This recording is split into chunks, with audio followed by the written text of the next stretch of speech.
talk about this because he went to the bottom of the bottom, and this is just food for thought. Okay, just food for thought, identifying, considering, thinking, praying through.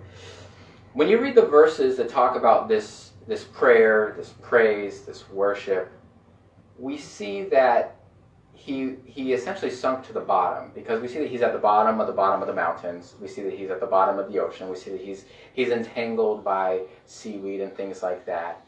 And so I used to picture Jonah getting thrown out, like either into the mouth of the fish or thrown out and then the fish catches him like right at the top. But if he's at the bottom, right, then in this darkness, then that he'd have to be at the bottom to be at the bottom. I mean, right? Yeah. And so if he's at the bottom, he would have to sink. And if he's sinking in this water, the estimate is it'd be about 1.5 minutes to sink. So he would have essentially drowned.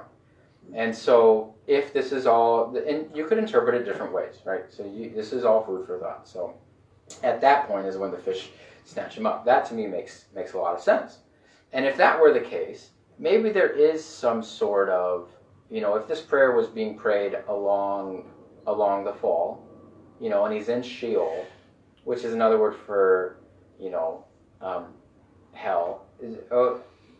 Could it just be that maybe Jonah did die and God resurrected him?